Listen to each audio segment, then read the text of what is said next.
চারিদিকে কিন্তু iPhone 17 pro max নিয়ে ব্যাপক আলোচনা হচ্ছে, কিন্তু আমি জানি আমার ভিউয়ার্সদের মধ্যে 80%ই আমার মতো গরিব, যারা আইফোনের ভিডিও দেখে কিন্তু কেনার সামর্থ্য নেই। ইনশাআল্লাহ একদিন যদি আমার সামর্থ্য হয় আপনারাও নতুন আইফোন পাবেন। তবে আমি অতি শীঘ্রই আইফোন 17 ও 17 এয়ার এর ফার্স্ট ইমপ্রেশন ভিডিও নিয়ে আসব।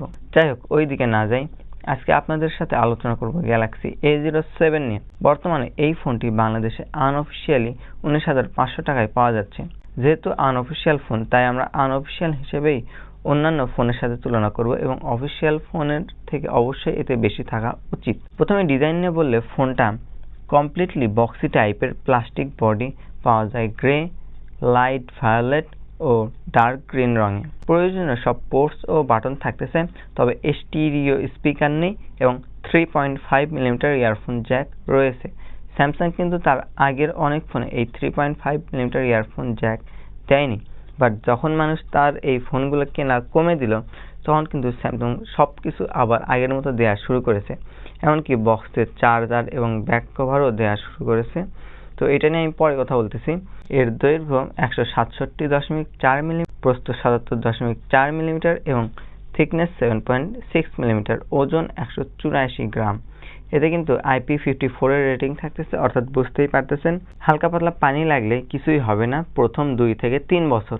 ব্যাকে দুটি ক্যামেরা দেখলেও একটি কাজের রয়েছে এবং সামনে একটি ওয়াটার ড্রপ নচযুক্ত ডিসপ্লে থাকতেছে, যার বেজেলটা বেশ মোটা। এই যুগের সাথে এই দামে একেবারে বেমানান। ওকে, ডিসপ্লেতে যখন চলে এসেছি, তখন ডিসপ্লে নিয়েই কথা বলা যাক।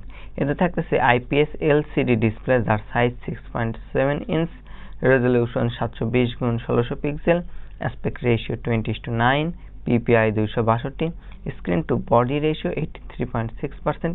এতে 90 হার্জ এর রিফ্রেশ রেট থাকতেছে।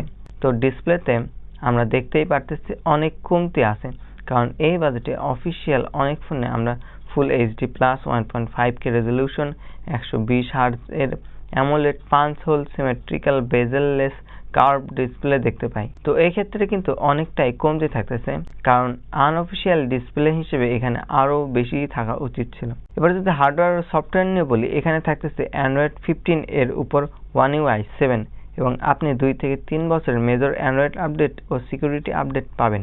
আর এসওসি হিসেবে থাকতেছে মিডিয়াটেক হেলিও G99, যা অনেক পুরাতন একটি এসওসি এবং আমরা এর আগে অনেক ফোনে দেখেছি। এটা 6 ন্যানোমিটারের আর্কিটেকটিং এর একটি অক্টা কোর চিপ, যার আন্তঃ স্কোর প্রায় 4 লাখ এর প্লাস আসে আর কি। তো অফিসিয়াল অনেক ফোনে আমরা এই দামে Helio G100, Helio G100 ultimate, Helio G200 দেখি। সেক্ষেত্রে এখানে আনঅফিসিয়াল হিসেবে বেশ কমতি হয়ে যায়। যদি এখানে ডাইমেনসিটির কোনো 5G এসওসি থাকতো তাহলে ঠিক ছিল আমার মনে হয়। যেহেতু অফিসিয়াল ফোনে এর থেকে ভালো এসওসি রয়েছে, তাই আনঅফিসিয়াল হিসেবে পিছিয়ে পড়ে। তবে তাই বলে এই না যে এই ফোনের পারফরমেন্স অনেক খারাপ। এই এসওসি এর পারফরমেন্স চলে আর কি এই বাজেটে। সবগুলো গেমই প্লে করতে পারবেন, তবে ভারী গেম প্লে করার জন্য কিন্তু বড় স্টোরেজ লাগবে, কারণ এই ফোনটা পাওয়া যায় 464 এবং 6128 ভেরিয়েন্টে। এর র্যাম টাইপ LPDDR4X এবং রোম টাইপ eMMC 5.1।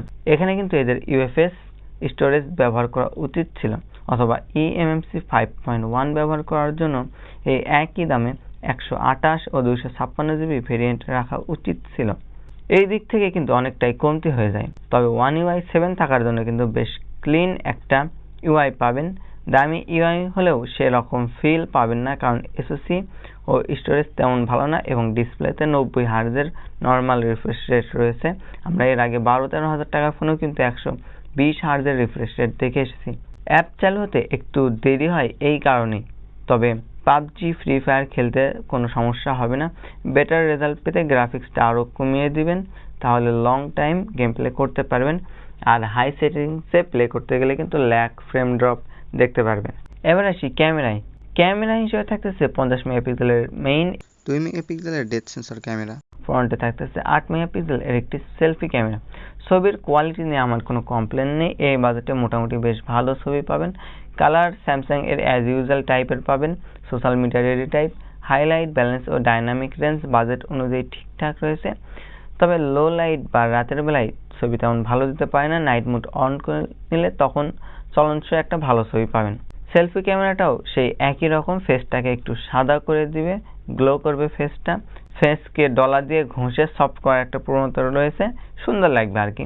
তবে কমপ্লেন রয়েছে ভিডিওতে, এখানে সর্বোচ্চ 1080p 30fps ভিডিও করা যায়, যেখানে অনেক অফিসিয়াল ফোনে 2K 30fps ভিডিও করা যায় এবং 1080p 30fps কিন্তু EIS রয়েছে। তবে এই ফোনে 1080p 30fps কোনো EIS বা OIS নেই, তাই ভালোভাবে ভিডিও তুলতে না পারলে ভিডিওটা কিন্তু চলনসই পাবেন না। আর আরও একটি কথা, আনঅফিসিয়াল হিসেবে এই ফোনে আলট্রা ওয়াইড অ্যাঙ্গেল লেন্স থাকা উচিত ছিল এবং ভিডিওতে আমার মনে হয় 4K দেওয়া উচিত ছিল। ব্যাটারি হিসেবে থাকতেছে 5000 mAh এর একটি বড় ব্যাটারি এবং 25 ওয়াট এর ফাস্ট চার্জিং সাপোর্ট।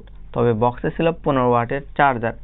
আর আমি এটাও জানি না এই চার্জার সব বক্সে থাকবে কিনা, কারণ স্যামসাং এখন চার্জার নিয়ে একটা গেম খেলতেছে। আর এটা জানার জন্য আমার স্যামসাং এর আগের একটি ফোনের রিভিউয়ে আপনারা গিয়ে দেখে আসেন, ওইখানে আমি এটা সম্পর্কে বলেছি।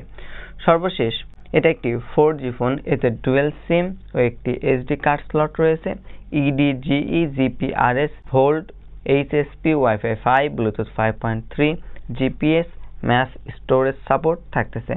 সেন্সরের মধ্যে রয়েছে light sensor, proximity sensor, accelerometer sensor, compass, gyroscope, side mounted fingerprint sensor. এই সাইড মাউন্টেড ফিঙ্গারপ্রিন্ট সেন্সর না থেকে এখানে কিন্তু আন্ডার ডিসপ্লে ফিঙ্গারপ্রিন্ট সেন্সর থাকা উচিত ছিল।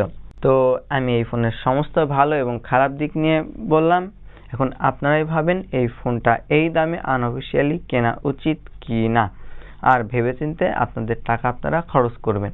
তো এই ছিল আজকের ভিডিও, দেখা হবে নতুন কোনো ভিডিওতে, ততক্ষণের জন্য বিদায়।